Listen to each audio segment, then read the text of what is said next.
Apocalipse capítulo 10, de 1 em diante.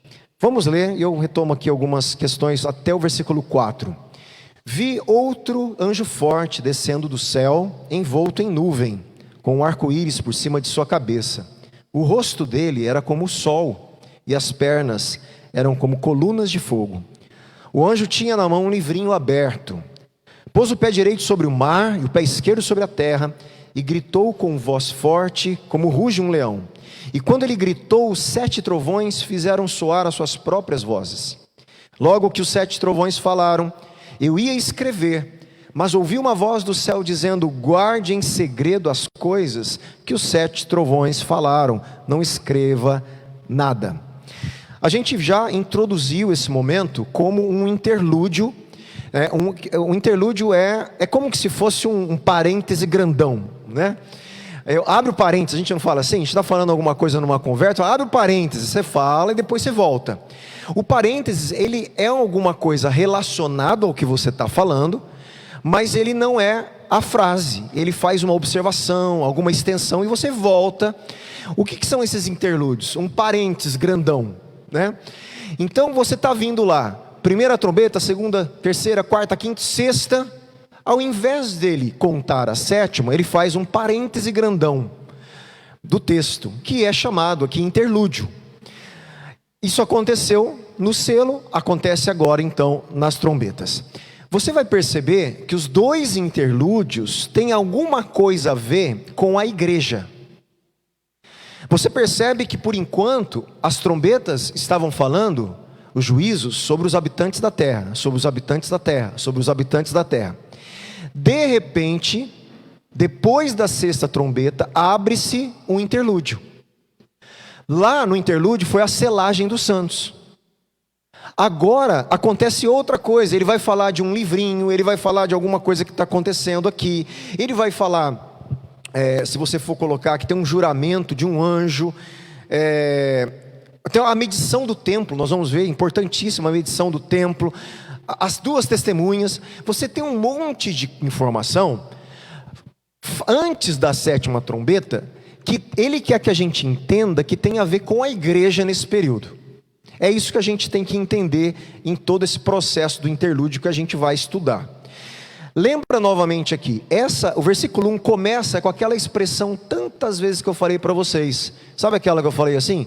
Cai, Eidom, cai, Eidom. Então é de novo significativo que ele inicia uma sessão que dá continuidade, mas esse cai, Eidom, lembra que é sempre assim, preste atenção que está mudando alguma coisa. Tem alguma coisa que está sendo introduzido, que tem a ver com a primeira, mas está sendo introduzido. Como que se traduz isso na nossa Bíblia? E vi. Então vi, e vi. Tem alguma outra tradução aí? É essa mesmo? Então vi? Na minha só está vi, por exemplo. Né? E na verdade no original é e vi, ou então vi, porque é kai e eidom, são 2 palavras mesmo. Então, kai e eidom, quer dizer, e vi um outro anjo. Aqui há uma introdução, então, de um outro anjo forte. Gente, será que tem anjo fraco? Não, né? Lembra que são expressões simbólicas. Aqui, toda vez que ele fala de um anjo forte, ele está dando uma ênfase no que está acontecendo, naquele momento significativo da história que ele está contando, do escatom, dos finais dos tempos. Então esse anjo forte, quer dizer, ele tem uma autoridade extra para falar do que ele está falando. Essa força não é do anjo, sempre vem de Deus. Por que ele é forte? Porque ele foi incumbido de dar essas palavras.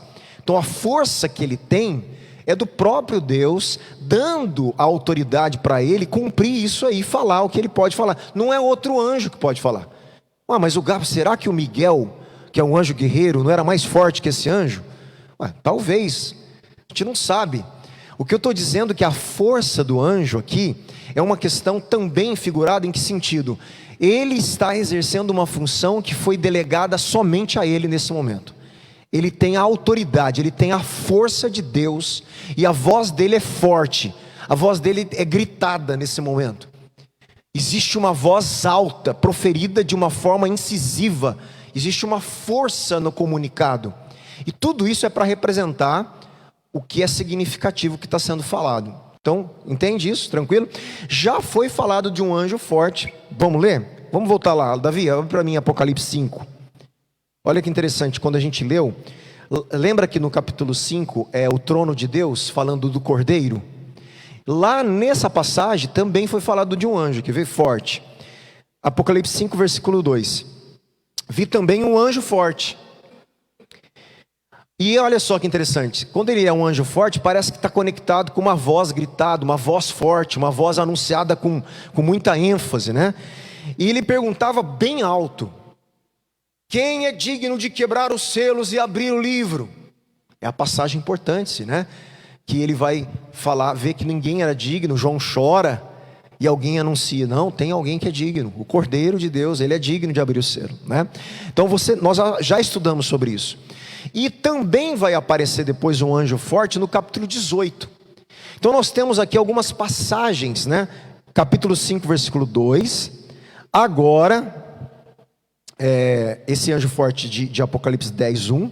E nós temos também um anjo forte lá no capítulo 18, que também traz uma ênfase simbólica ali, falando da destruição da Babilônia, que a gente vai estudar ainda, tá? Então vamos voltar para o capítulo 10. Agora, esse anjo forte encontra, né, ele tem na mão ali um livro aberto. E depois nós vamos estudar esse terceiro anjo forte lá para frente. Existe uma descrição desse anjo. Qual é a descrição? Ó, um anjo forte, um outro, né, porque já teve um antes, descendo do céu. Então ele vem enviado da parte de Deus. Só que esse anjo, ele está envolto em nuvem. Pode falar se tem outra tradução aí. Envolto. Vestido de nuvem. Às vezes são nuances que dá para a gente entender melhor algumas coisas. Vestido de nuvem, envolto, né? Ele está coberto por uma nuvem. Isso é significativo. Nuvem é significativo, sempre. A gente vai ver por quê. A gente já viu e vamos recobrar. Ele tinha também com o arco-íris por cima de sua cabeça. O rosto dele, desse anjo, era como sol, e as pernas como colunas de fogo. Então, gente, essa descrição quádrupla, né, 4 atributos desse anjo, é muito elaborada, é majestosa, se você for olhar a descrição, e ela se parece muito com a descrição de Cristo em outras passagens.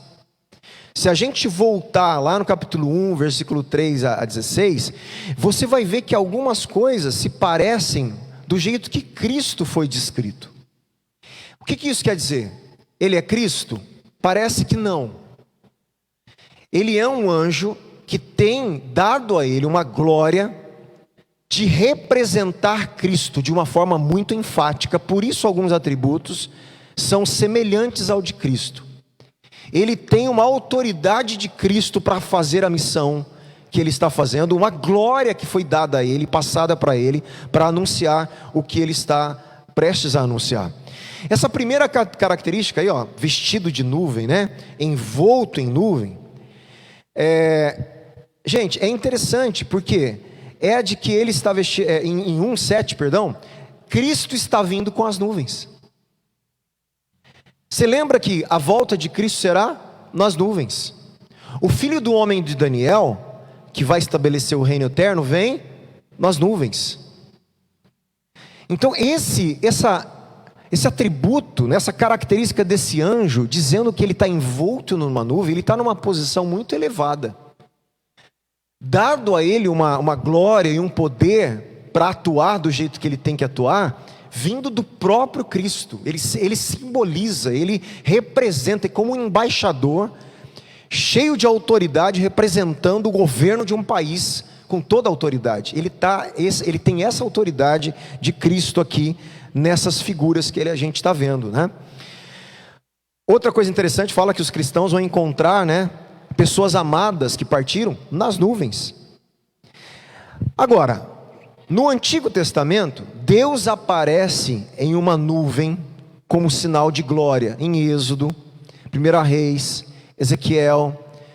Então, olha que interessante, a nuvem lá do Antigo Testamento não era a nuvem do céu. A Bíblia fala assim, quando o templo foi inaugurado, a nuvem encheu o templo. Que nuvem? A nuvem do céu? Não, a nuvem da glória. Então, nós temos que entender que a nuvem é uma simbologia, é uma metáfora da glória de Deus e de momentos de aparição da glória de Deus.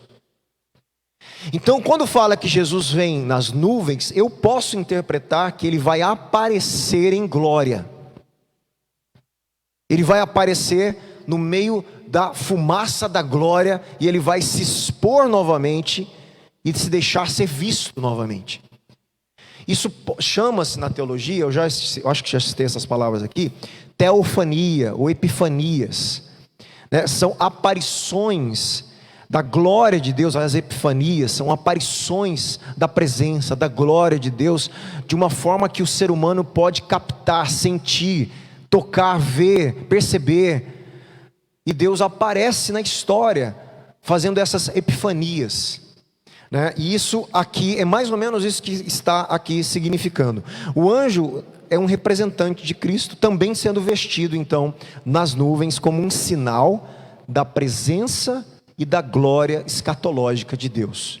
Ele está representando isso. Qual a segunda característica? Arco-íris. Aonde tinha arco-íris mesmo? Quem lembra?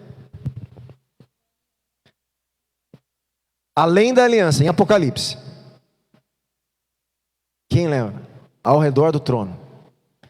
Ao redor do trono tinha tipo um arco-íris, rodeando junto com os anciãos, os seres. Nós estudamos a representação desse arco-íris como um poder da aliança, do ato de Deus, né, de manter a sua palavra, representando também o brilho da glória. Então nós vimos tudo isso aí.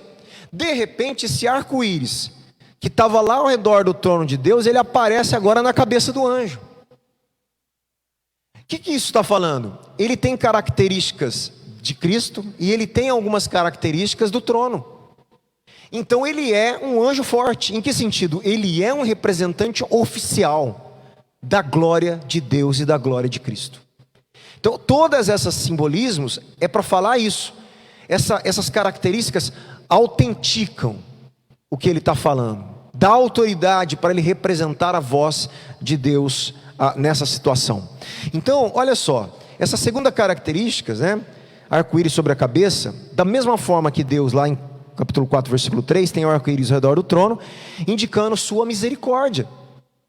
Não é isso que o arco-íris falou? Olha, eu vou pôr no céu um sinal para não destruir mais o mundo com água. Sinal do pacto, da aliança, da misericórdia, da bondade de Deus. Esse anjo, então, ele vem vestido de juízo, mas de graça, da misericórdia. Ele vem representando características de Deus, de ira, de justiça, mas ao mesmo tempo de misericórdia, da graça. Ele vem trazendo sobre ele, através desses símbolos, mensagem, gente. Portanto, a glória de Deus e as suas misericórdias estão representadas na cabeça do anjo. Olha que interessante. Terceira característica, o rosto como sol, fazendo paralelo ao rosto de Cristo, gente, que no capítulo 1, o rosto de Cristo que brilhava como sol. O rosto de Jesus na transfiguração, que brilhou também como sol. O que está acontecendo? Ele está carregando também uma glória que vem de Cristo, que foi dada, permitida ele representar nesse momento. Então ele é um anjo que representa a glória, a força, a misericórdia de Deus, com essas características. Você percebe como o simbolismo, eles vão fazendo sentido, e eles vão trazendo a mensagem? É isso que a gente precisa entender, né? A quarta característica, as pernas como coluna de fogo. Não é exatamente igual, mas Cristo também fala lá no capítulo 1 que os seus pés eram parecidos com metal brilhante refinado em fornalha. Então, o pano de fundo aqui está na peregrinação do deserto, quando Deus envia uma coluna de fogo para guiar os israelitas. Quem lembra lá no templo que tinha lá de dia uma coluna de fogo e à noite uma coluna de nuvem, de fumaça. Então você percebe que para um leitor da Bíblia da época é significativo: coluna de fogo e fumaça. Para eles, a história inteira no deserto, Deus estava cuidando deles com uma coluna de fogo e fumaça, representando a presença, a glória de Deus ali presente. Esse anjo carrega em si características, então, muito significativas do que eu tenho chamado, eu acho que vocês já entenderam quando eu falo isso, do imaginário, né, o imaginário apocalíptico. Quando eu falo imaginário, eu estou falando das metáforas, dos símbolos que formaram a mente dos leitores, que Deus estabeleceu em todo o Antigo Testamento. Tá certo? Portanto, esse anjo indica o quê? Para resumir, não apenas a glória, poder, como também livramento, cuidado de Deus no deserto, cuidado com o seu povo. Ele está representando tudo isso em cima dessas 4 metáforas, 4 características. Está claro isso? Está tranquilo? Entende como o simbolismo eles falam por si? Tá? Aquilo que eu tenho falado. Às vezes, uma poesia, ela fala muito mais profundo ao coração das pessoas do que eu falar abertamente uma frase. Por exemplo, uma música, né, o Maurício sabe isso, embalado em poesia e melodias, ela toca o coração de pessoas mais do que se eu falasse aquela verdade de uma forma rasgada. Porque ela embala os sentimentos, as emoções, ela captura a imaginação do ser humano. Entende? E é isso que está acontecendo. Apocalipse, ele está capturando a imaginação, capturando a mente, ele está capturando o coração das pessoas. Ele não quer só que você, entendi, racionalizar. Ele quer que você sinta, que você imagine a fumaça, a glória, o arco-íris na cabeça do anjo, o poder que ele representa. Ele quer que você use a sua imaginação para receber o impacto da mensagem, não só na sua mente, mas no seu coração, na sua vida, nas suas emoções, imaginando as montanhas caindo sobre os ímpios. Ele é todo um dado de figuras, gente, que comunicam mensagens fortíssimas. Isso também está tranquilo entender? Quando eu repito isso? Legal. Então, em resumo, esse anjo não é Cristo, mas ele é um mensageiro especial de Cristo, com a sua glória e a sua missão. O anjo forte aqui, o que ele tem na mão mesmo? Um livrinho aberto. Que livrinho é esse? Será que esse livrinho é o livro, é o rolo do manuscrito do capítulo 5, selado? Eu vou resumir a conversa aqui, porque isso tem uma discussão, sempre tem discussão, né? Vocês já entenderam que sempre tem discussão de um monte de teólogo. Eu acho que é por causa disso, eu acho que não é por causa disso. Resumindo a história, o que para mim faz mais sentido, que eu já antecipei a semana passada, que ele não é o rolo completo, mas ele é parte do rolo que está sendo exposto nesse momento. Por isso é um livrinho. Ele é uma representação de parte do que está ali no rolo principal e maior. Então ele é um livrinho que está sendo aberto. Então ele está conectado ao rolo, porque é um manuscrito, e ele lembra daqueles entrelaçamentos que eu falo? Do jeito que o anjo forte lembra o capítulo 5 e lembra o capítulo 18, do jeito que o gafanhoto lembra as pragas do Egito, não é à toa que ele está falando de um livro de novo, lembra do que foi falado. Então existe um vínculo provavelmente, e o rolo de manuscrito aqui é uma pequena então porção do rolo completo, que contém o quê? Presta atenção, o conteúdo do livrinho. O que ele contém aqui? O que ele traz? O plano de Deus para o final do mundo mal atual, e introduz o novo céu e a nova terra, retratando o lugar da igreja nesses eventos. Isso é o conteúdo maior do livrinho. Nós vamos ver. E esse é um tema doce e amargo. Também vamos entender isso. Porque quando João, você vai ver que tem uma ordem para João. mais para frente, eu não vou antecipar aqui, eu acho que não faz muito sentido, mas como eu já toquei no assunto aqui,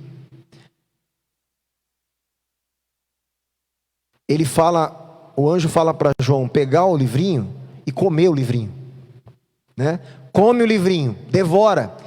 Gente, o que é isso? Ué, Deus também tinha mandado profetas do Antigo Testamento comer o rolo, né? Come o rolo, come o livrinho, e a hora que você comer, ele vai ser doce e amargo. E isso é interessante, porque é justamente o que vai acontecer com a igreja nesse período. A igreja desse período, nós ou outros, não sei, vai passar por momentos doces do cuidado de Deus, selados, não vai sofrer as trombetas. Você lembra? O cuidado de Deus, Deus promete cuidar, mas o amargor da perseguição da besta. Então existe o doce do livrinho, daquilo que está sendo revelado, mas também vem o amargo daquilo que está sendo revelado.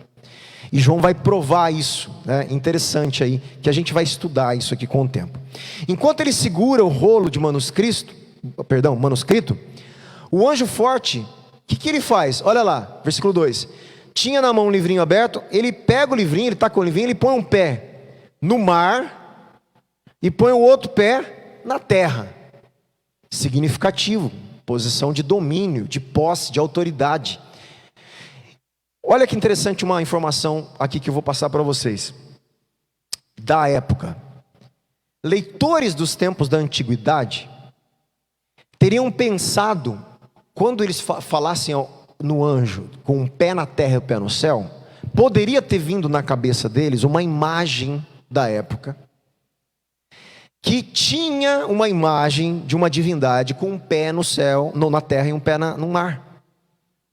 Olha o que eu estou te falando, já tinha isso, uma imagem. Teriam pensado no Colosso de Rhodes, uma das 7 maravilhas do mundo antigo, uma estátua de bronze de Hélio, divindade padroeira da cidade. Ela tinha 32 metros de altura, construída em 280 a.C. e destruída por um terremoto em 224 a.C. Então existia essa história na cultura. Um mito popular dizia que seus pés ficavam sobre 2 imensos ancoradouros que protegiam o porto, e os navios passavam entre as pernas dessa divindade.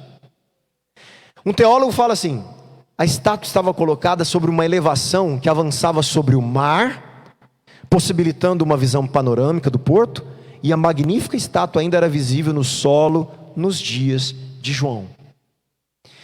Então você percebe que existe um mito de uma estátua grande controlando com autoridade um porto. O que Deus faz sempre? Ele se apropria e fala: não é aquela divindade, é o meu anjo que tem autoridade sobre a terra, sobre o mar. Deus se apropria de coisas que Satanás quer falar que é dele. Lembra da espada da justiça de Roma? Que quem que aparece com a espada agora é Jesus. Ele está falando: não é Roma mais que tem a espada da justiça, sou eu, e ela está na minha boca. Deus vai se apropriando de símbolos que Satanás quer para ele, os mitos querem para ele, e Deus fala: não, quem vai botar o pé na terra e no mar é o meu representante. Ele se apropria, ele tem a minha autoridade, não é divindade nenhuma do mitologia e das coisas da cabeça de vocês. Deus vai se apropriando do que é dele. E Satanás sempre vai tentando o quê? Parodiar, imitar. Sempre ele vai tentar imitar. Deus cria um selo, a besta quer selar com o selo dela. Deus tem uma cidade, a besta tem a cidade dela. Deus tem profetas, aí Satanás, o dragão, levanta o seu falso profeta. Deus tem o Cristo, o dragão quer levantar o anticristo. Você entende? É uma paródia, gente. É um xerox negativo mesmo, sombrio daquilo que é de Deus. Então ele tenta sempre fazer esse tipo de coisa, e Deus começa a falar: não é meu. Não, a verdadeira cidade não é a Babilônia, ela vai cair, é a Jerusalém que vem do céu. Não, a verdadeira marca é minha. Então Deus vai se apropriando e falando: não, vocês são usurpadores. O diabo está usurpando. Sempre ele está querendo usurpar coisas. Por ter um pé sobre a terra e outro sobre o mar, João estava enfatizando o que, gente? O domínio do anjo sobre todo mundo e a importância da mensagem do rolo para todo mundo. Né? A gente sabe que os conquistadores antigos, o que eles faziam quando conquistavam as terras? Pisava, por isso que fala, né? Onde pisar as plantas dos seus pés. A gente acha que quando Deus fala isso, né? É para a gente fazer isso, né? Aí eu já vi gente até botando o pé em carro para falar que o carro era dele, né? Umas loucuras de crente de hoje, né? E isso é um simbolismo do que acontecia na época. Deus não prometeu uma terra? O que Deus estava falando para aquele povo? Eu vou deixar vocês possuírem a terra que eu estou prometendo para vocês. Vocês vão pisar nas terras dos cananeus e vocês vão conquistar com batalha. Então onde vocês pisarem, por quê? Porque era o que os conquistadores faziam. Eles pisavam na terra e se apropriavam dela. E até hoje, você vê que né, a questão da ida do homem da lua, né? Ele pisa, bota a bandeira. Quer dizer, nós chegamos aqui, nós estamos dominando a lua agora. Nós somos os conquistadores do local. Então essa é uma linguagem também de metáfora de conquista. Então eu estou pisando lá na tua terra, ela vai ser minha, eu vou conquistar. E aqui o ato de domínio é desse anjo representando quem? Cristo, o trono de Deus, a glória de Deus, dizendo: a terra e tudo que nela há, e o mar e tudo que nela há, é de Deus. Não é do Império Romano, de nenhuma divindade que acha que pode fazer isso, é de Deus. É isso que está comunicando. E esse anjo faz o que também? Ele dá um grito, não dá? Versículo 3: e gritou com voz forte como ruge o leão. Quando ele gritou, os 7 trovões fizeram soar as suas próprias vozes. Então o anjo aqui, gente, ele dá um grande grito, um clamor muito alto, que ocorre em outros lugares, um grande grito, em Apocalipse, né? Se a gente for ler, tem vários textos que falam de um grande grito, uma voz que foi falada alto, um clamor, quer dizer, é algo forte, né? Imperativo naquele momento, proclamações importantes. Então aqui não é, gente, não é a altura, né? A questão que a altura está significando o quê? É uma proclamação importante. Então uma voz alta aqui representa uma proclamação importante vinda do próprio Deus. É isso que está acontecendo aqui. E uma proclamação tão importante que ele ainda coloca uma característica, como ruge o leão. É uma ênfase da força da voz desse anjo nesse momento, comunicando o que ele tem que comunicar. Por quê? Porque quem que ruge em Oséias e Amós? É Yahvé, é Deus. Deus que ruge como leão. Portanto, essa descrição de novo ressalta que o anjo forte tem uma voz forte de Deus. Ele carrega a voz do leão, ele carrega a voz de Deus com um anúncio muito forte. Tá? Então, é um momento significativo, é um interlúdio com muita força, de um anjo forte, uma voz forte, de leão, com uma característica de força, de glória. Então o que está acontecendo aqui nesse interlúdio, né? Tudo é significativo, né, em Apocalipse, mas aqui você percebe por quê? Porque vai falar da igreja em algum momento. Aqui vai falar da gente, ou dos nossos filhos, ou dos nossos netos, vai falar da igreja, nesse tempo da tribulação que nós vamos ver. Agora esses 7 trovões, né? Quando o anjo clama, os 7 trovões respondem, gente. Aqui o trovão fala, né? Negócio esquisito de novo, né? Quase todos os comentaristas concordam que a imagem, o eco do Antigo Testamento, está ecoando um texto lá do Antigo Testamento, que fala da voz de Deus como trovão. Vamos ler? Abre comigo lá, Davi, Salmo 29.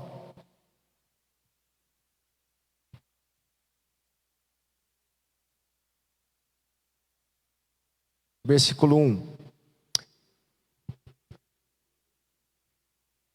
Deixa eu trocar a versão, que eu estava lendo uma versão que não tenho costume aqui. Acho que foi a do José de domingo, eu troquei aqui. O José usa NTLH. Salmo 29, versículo 1 diz assim: deem ao Senhor, ó filhos de Deus, deem ao Senhor glória e força. Deem ao Senhor a glória devida ao seu nome. Adorem o Senhor na beleza da sua santidade. 3. Ouve-se a voz do Senhor sobre as águas. O Deus da glória troveja. O Senhor está sobre as muitas águas. Então a voz de Deus, ela ecoa sobre muitas águas. Já foram para Foz do Iguaçu, quando as cataratas estão, tão cheia e forte? Já chegou lá perto, aquele barulho daquelas águas, aquele estrondo das águas, Arrebentou? Não estou sabendo. Você está brincando por causa da chuva? Por causa da chuva? Agora? Verdade. Verdade. Poxa. Argentina e Brasil? Meu Deus. Imagine essa força e a voz de Deus ecoando com mais forte do que esse estrondo das águas, como trovão. Gente, é uma força. Aquilo lá é lindo, né? É muito lindo, É forte, né? É muito lindo. E é exatamente isso. Então o trovão, a voz, a glória de troveja. Aí você vai dando a característica do versículo 4. A voz do Senhor é poderosa. A voz do Senhor é cheia de majestade. A voz do Senhor quebra os cedros. Sim, o Senhor despedaça os cedros do Líbano. Ele faz o Líbano saltar como um bezerro, o monte Hermon pular como um boi selvagem. A voz do Senhor produz chamas de fogo. A voz do Senhor faz tremer o deserto. O Senhor faz tremer o deserto de Cádiz. A voz do Senhor faz dar cria às corças, desnuda os bosques. No seu templo todos dizem glória. O Senhor governa os dilúvios. Como rei, o Senhor governa para sempre. O Senhor dá força ao seu povo. O Senhor abençoa o seu povo com paz. Gente, é um salmo inteiro glorificando a força da voz da palavra de Deus poderosa sobre o povo, sobre a criação, sobre o reino, sobre o deserto, sobre as crias. Tudo acontece debaixo da voz poderosa de Deus. E agora em Apocalipse nós vemos o quê? Um anjo representante da voz poderosa de Deus, como liberando, na verdade, agora, trovões. Esses trovões aqui, óbvio, que é alguma voz, porque trovão não fala, então é metafórico, é alguma voz forte como a voz de Deus. Forte representando a força da voz de Deus do Salmo 29. E o que incrível que pareça, o que foi falado não foi revelado. Meu Deus, é tão forte assim, por que não foi dado a nós? É isso mesmo, é para botar a gente no nosso lugar. Não interessa. Agora Deus está falando, não interessa a vocês saber os meus planos. Essa parte não é para ninguém saber, João. Não escreve e sela. Guarda. Não é para você escrever. Não é para revelar. Aqui só comigo, só eu sei, só eu vou saber, só eu tenho os detalhes. E o interlúdio é importante. Olha a importância que ele tem. Por isso, quantas coisas foram organizadas nesses trovões, daquilo que a gente leu talvez, foram colocadas, reveladas com mais detalhe, a gente não sabe, João soube.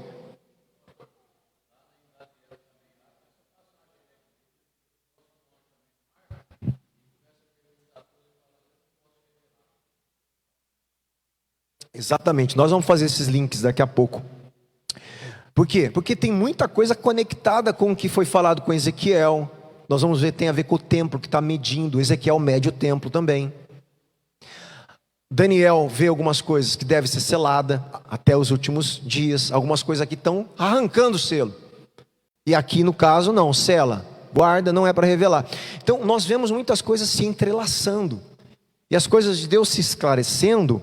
Mas não tudo, gente.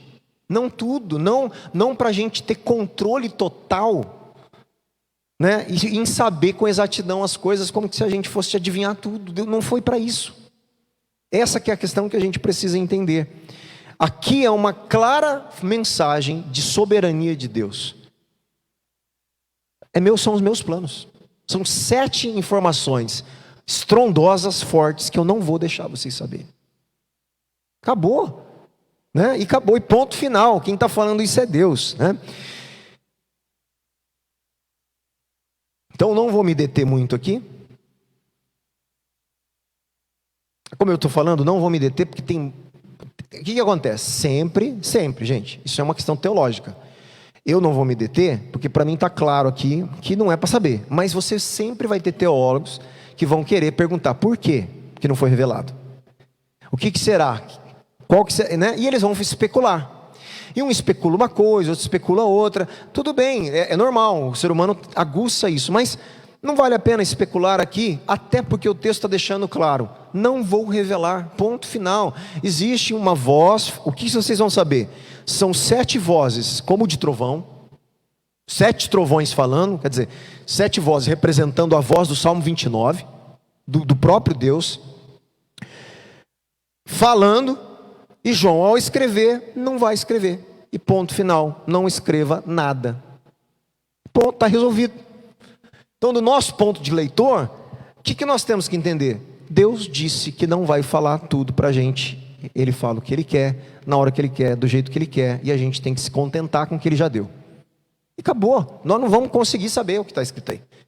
Eu acho que era aquilo, eu acho que era aquilo. A gente pode achar tudo, mas Ele não falou. Não é para saber, né? A principal mensagem, então, qual é? Deus é soberano. A principal mensagem é essa: Deus está no controle, os santos não precisam conhecer todos os detalhes, ponto final. Tá certo? Versículo 5. Então o anjo, vamos do 5 ao 7, ler. Então o anjo que vi em pé sobre o mar e sobre a terra, esse anjo, né, que tem essa autoridade sobre o mar, sobre a terra, ali, que grita com voz forte, os trovões falam depois que ele fala, ele volta a cena para ele. Ele ergue a mão direita para o céu. Gente, ele faz um juramento solene. Erguer a mão direita, até hoje, né? Ergue assim, jura para a bandeira, né? O exército e tal. É um ato de juramento solene. Ele faz um juramento solene aqui. Ele levanta a mão direita para o céu e olha a palavra forte, e jurou. Gente, o anjo aqui jura por Deus. Ele jurou por aquele que vive para todo sempre, o mesmo que criou o céu e a terra, o mar e tudo que neles há, dizendo, olha o juramento dele. Aqui eu preciso falar, porque a tradução que o Osborne traz, é muito diferente do que está escrito na minha Bíblia. Aqui está escrito assim: já não haverá demora. Tudo bem, é interessante. Ele está falando o quê? Não vai demorar, as coisas vão acontecer. Mas tem outra tradução? Não há mais demora. O Osborne traz uma tradução, gente, significativa demais. Eu vou adiantar aqui a informação.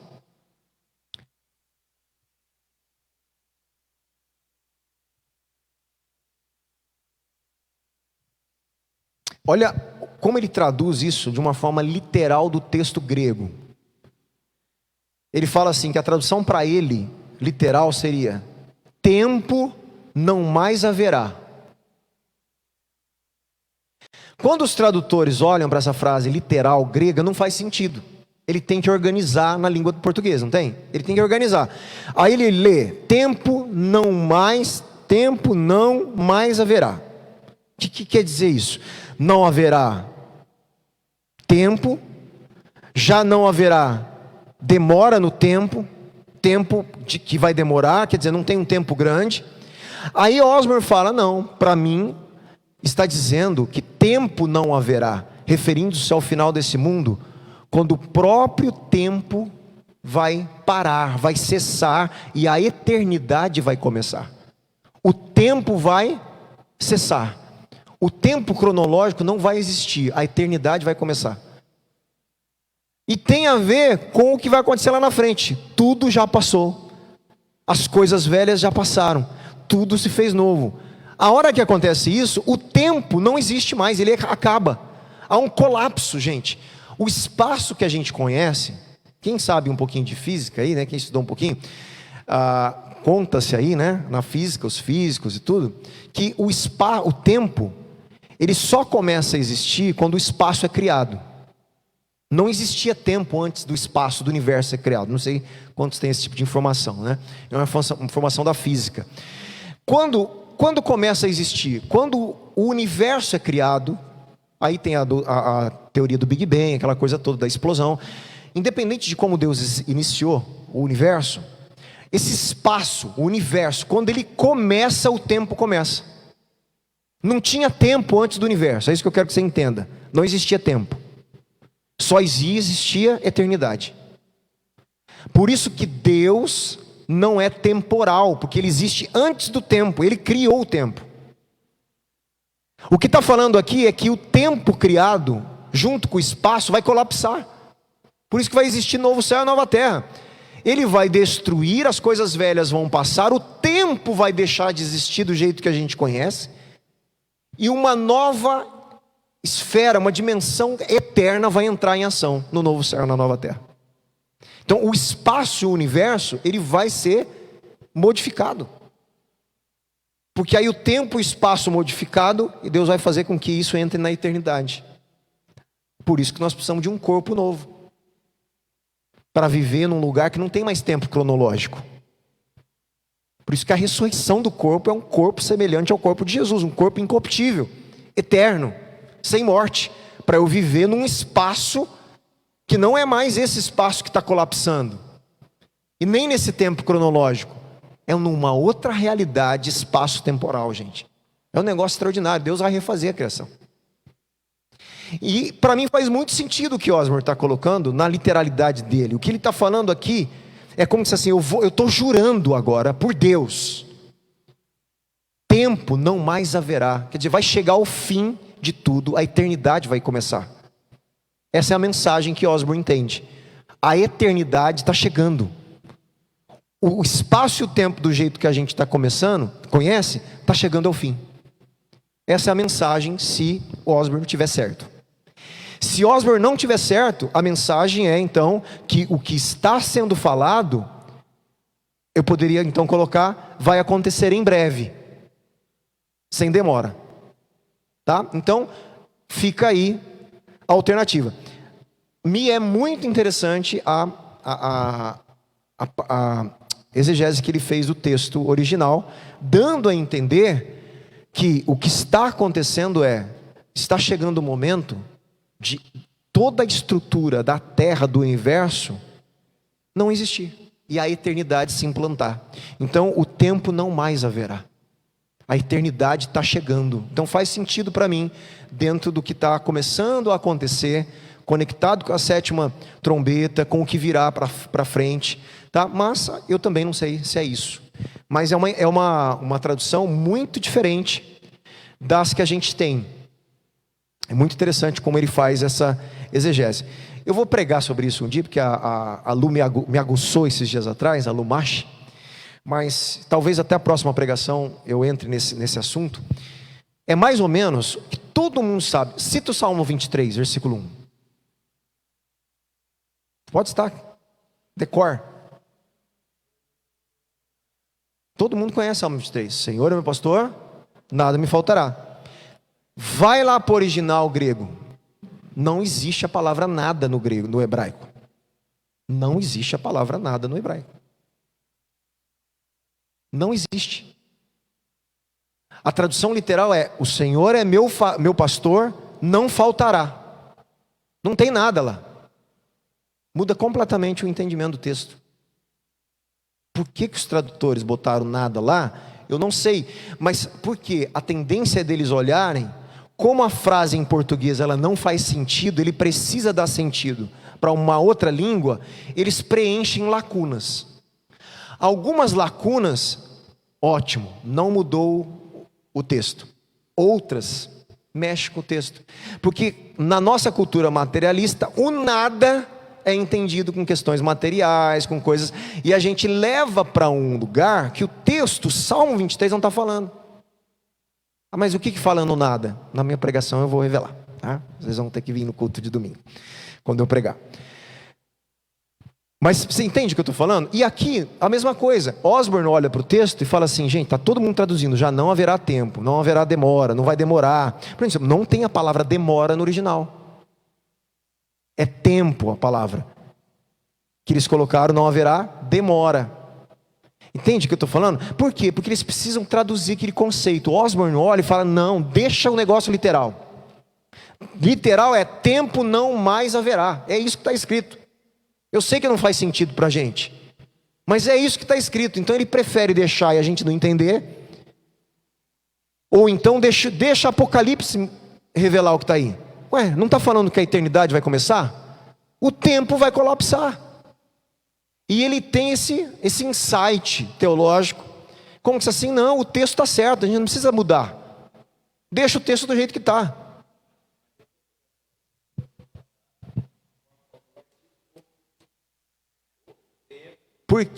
Porque o grego não tem a necessidade. O artigo no grego não tem a função do artigo no português. É outra coisa também importante.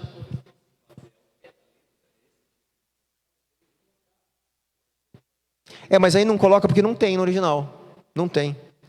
O artigo é outra problemática muito grande da gramática grega e da gramática portuguesa. O artigo ele é definido, indefinido. O grego tem, mas as funções do artigo não são as mesmas. Então, quando o gramático de português olha para a gramática do grego e fala, olha, artigo definido, quer dizer então que é definido. Quem faz isso? Os testemunhos de Jeová. Eles pegam aquela passagem, no princípio era o verbo estava com Deus, o verbo era Deus. A hora que escreve no grego, o verbo era Deus, não tem o artigo no grego é ho theos, o Deus. Como não tem o ro, que é o artigo, só tem theos, eles falam, tá vendo? Não tem o artigo, para definir que é um Deus só. Então lá, Jesus é um Deus. Também não tem o artigo indefinido, mas eles põem na tradução deles, para defender a teoria deles de que Jesus não é Deus. Então eles mudam a gramática deles, a Bíblia deles está escrito um Deus, não está no original também, mas no original também não está o Deus. Mas dentro da gramática grega, do jeito que ela é exposta, o artigo não tem essa necessidade. Essa que é a grande questão. Então, olha como é difícil para os tradutores, gente. O cara pensa em português, ele tem que entender a gramática da outra língua, porque ele não pode pensar igual. Não pode. Então, alguns momentos, o artigo, ele é enfático, ele não tem a ver com definição e indefinição. É uma ênfase só.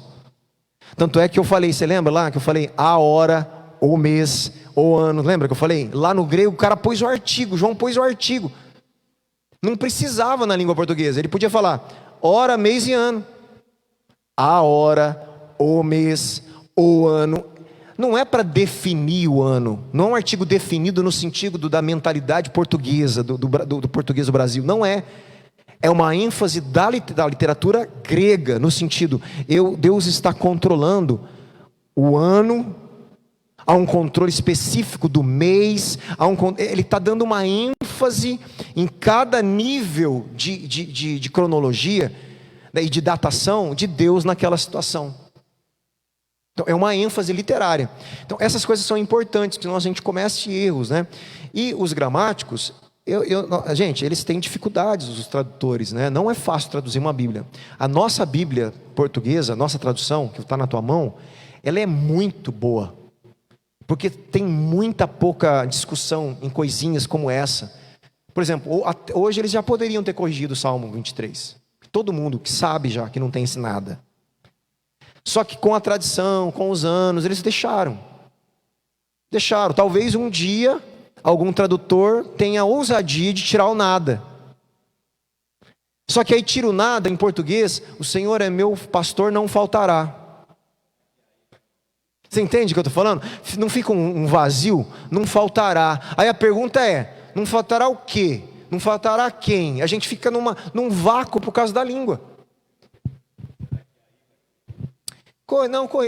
Não sei também. Eu acho que com os anos, né? Sim. Eu não sei. Ela vai corrigir no sentido de uma tradução literal, né? Eu acredito que essa literalidade, ela vai conseguir fazer bem, né?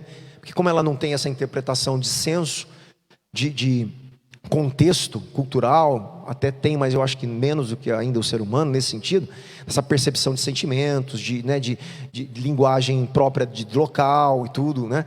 Aí eu acredito que a literalidade pode ajudar, sim, pode ajudar bastante, né? As inteligências artificiais que estão surgindo, né? Não, com certeza. Tem vários tradutores hoje de inteligência artificial muito bom. Eu uso, inclusive, um lá, né? O que mais aqui? Vamos encerrar aqui, que já foi, né? Deixa eu só ver. Outra coisa, para a gente encerrar. Olha que interessante. Esse tempo virá na 7ª trombeta. Eu vou ler só para a gente encerrar, a gente retoma semana que vem. Jurou, ele jura então, vou falar do jeito que está na minha Bíblia. Já não haverá demora. Mas nos dias da voz do 7º anjo, a semana que vem a gente vai ver o que o anjo está falando. Que ele está anunciando lá nos dias da trombeta 7, do 7º anjo, quando ele estiver para tocar a trombeta, então se cumprirá o mistério de Deus, como ele anunciou aos seus servos os profetas. Pronto, aqui a gente vai ter que entender o que está acontecendo. Que mistério que foi falado para os servos, para os profetas, que está sendo cumprido quando o 7º anjo tocar a trombeta, que ele toca, depois nós vamos ver aqui para frente. Então esse texto agora faz um entrelaçamento de algo que vai acontecer. Então a semana que vem a gente vai ler o toque da trombeta 7, para ver o que está sendo falado ali, para entender o que está sendo falado aqui no texto do capítulo 10.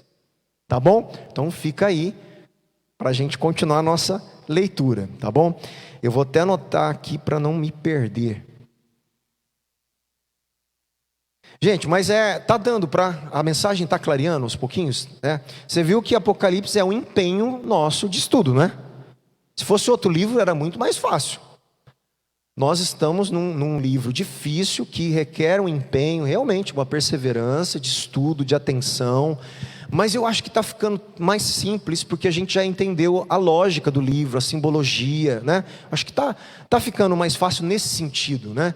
Pô, se eu já entendi, quando aparece uma figura, quando está falando de arco-íris, fumaça, tem a ver com símbolos lá do Antigo Testamento, que trazem uma mensagem, que trazem um entrelaçamento, existe então uma mensagem por trás, está ficando claro esse tipo de raciocínio, não está? Está ajudando, né? Então, legal. Um anjo forte por quê? Pô, ele está carregado de estruturas de Deus, de Cristo, no momento específico ali de anúncio dos finais dos tempos. Então, quer dizer, a gente começa a ficar fácil, né? A gente entender o que está em essencial no livro para a gente. Tá bom? E é isso que nosso esforço vai ser esse aí até o final. Legal? Vamos orar? Vamos agradecer a Deus?